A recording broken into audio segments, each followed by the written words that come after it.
विद्यार्थी के जीवन में भी दो प्रकार के उत्प्रेरक होते हैं।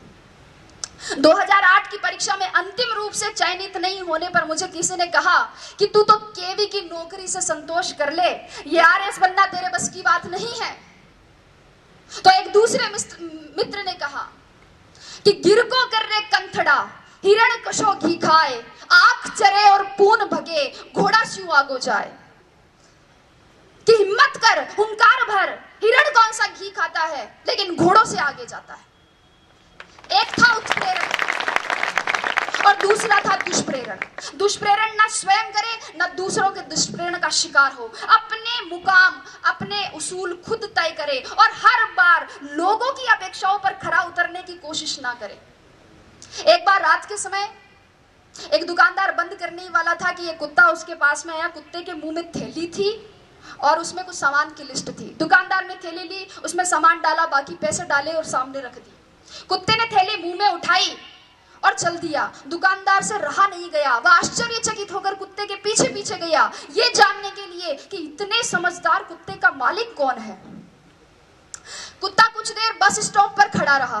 बस आई, उसमें चढ़ गया। कंडक्टर पास आते ही उसने गर्दन आगे, बेल्ट में कुछ पैसे और घर का पता था। कंडक्टर ने उसे टिकट दे दी, बाकी पैसे बेल्ट में वापस रख दिए। जो ही अपना स्टॉप नजदीक आया, कुत्ता बस में आगे की तरफ आ गया और पूंछ हिलाकर इशारा किया। बस रुकने पर कुत्ता उतर गया और आगे चल दिया। दुकानदार भी उसके पीछे पीछे चला। कुत्ते ने अपने पैर से 2-3 बार दरवाजा खटखटाया।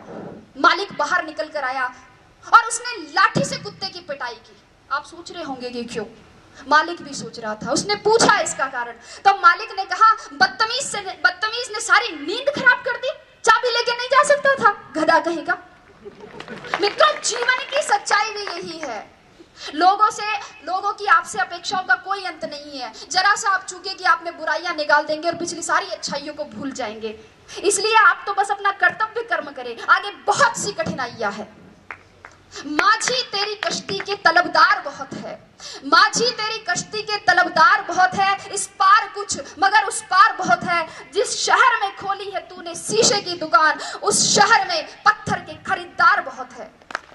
लेकिन अगर आपने निश्चय कर लिया है कि आपको इस कठिन राह पर चलना है, अगर आपने सोच लिया है कि अब जलेबी की तरह इसमें उलझ ही गए हैं, तो फिर क्यों न चाशनी में डूबकर जिंदगी का मजा लिया जाए। मेरे कहने का मतलब इतना ही है कि अपनी मेहनत को सफलता के मुकाम तक पहुंचाइए। अपना संबल खुद बनिए, अपनी तारीफ खुद करिए। बुराई करने के लिए तो पूरा जमाना बैठा है। जिन लोगों की नजरों में बुरे हैं आप, कह दे उन्हें कि वे नेत्रदान कर सकते हैं।